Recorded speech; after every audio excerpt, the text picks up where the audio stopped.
So you're going to read, right? And you discover really fast that you don't know how to read. What do you do? So, depends how badly you don't know how to read. But the best thing you can do, I think, is assuming that you can actually follow along, is you just listen and read. So you get the audiobook, and I like to do this with a physical book because I don't think you should be pausing and looking up words when you're, because if you're doing that, it just means that either you're kind of wasting time, because what you need from reading when you're already like conversational is you need to build that vocabulary normally, and you need to get good at reading, which is a separate skill from learning vocab words. So you shouldn't be looking up words. If you're looking up words and you feel like it's totally necessary, are you just not conversational yet? Do you just suck? Because then you are probably not going to get better at having conversations by doing this. That's something to consider. You might get better at reading though.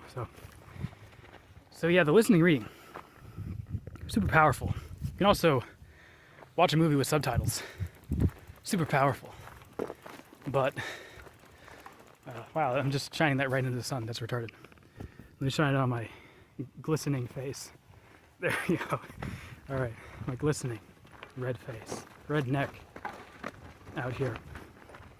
But yes, the power of listening while you read.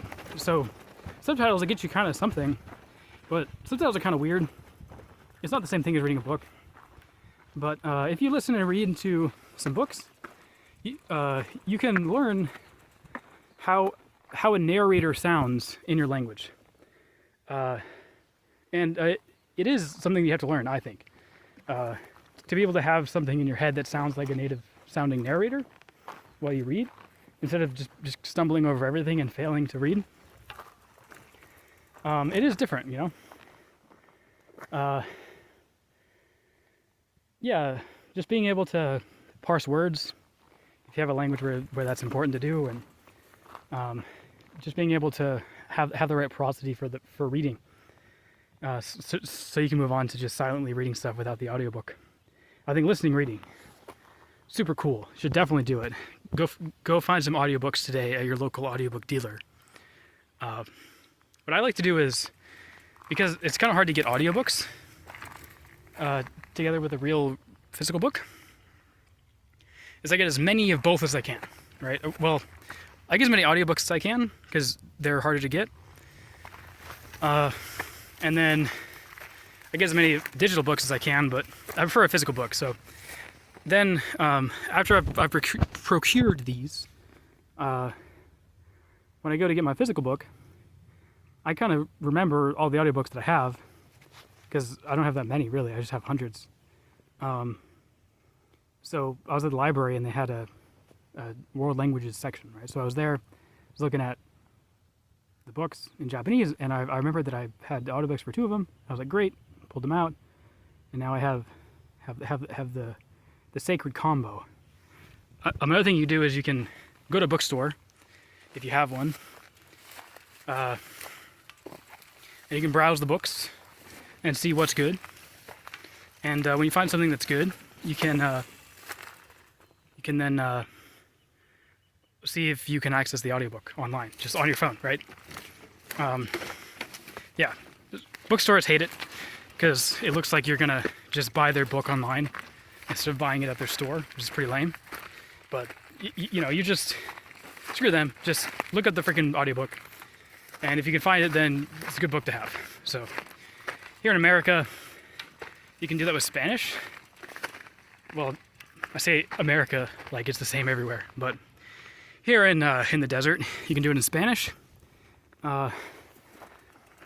because you can go to a bookstore and you have a lot of books in Spanish, have like a whole Spanish section. But for other languages, it's just kind of, you know, I mean, you can buy books too, but yeah, I don't really have a ton of experience with that because I don't like wasting money. When I went to Brazil, I was able to buy books at the bookstore, but I didn't feel the need to listen read very much, because I kind of surpassed this level. Because it doesn't take long, right? The thing about reading is it's such a dense language amount in there, right? It's like 50,000 words. So if you just read 10 books, 20 books, I don't know. Depends, right? It depends on your language and stuff. But if you just read some books, then pretty quickly you're getting to millions of words. So,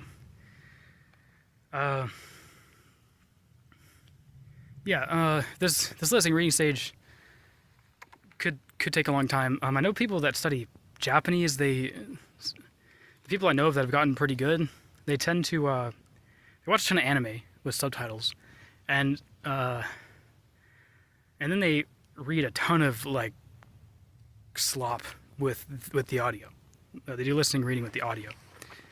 So yeah, they have light novels with the audio. I think they kind of make all those into audiobooks. I don't know if that's true, but I think that's kind of how it is. But I never really wanted to do that. But with Russian, I've had an experience where it does take longer than I was thinking.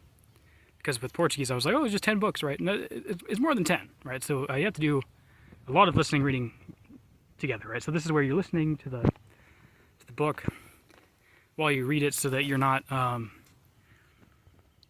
trying to read.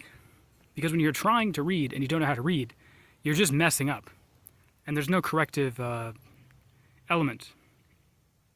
I think this is maybe this is why whenever anybody reads in any language, we read kind of weird, right? Like we read not like a real person talking. And this might be because you just learn how to read, and that's it. You don't try to get better at reading aloud unless you're an actor or something. So only actors can fix this. But even then, they memorize the stuff and then they say it. So it's kind of different. Yeah, read more, kids. Listen to read before you read. Goodbye.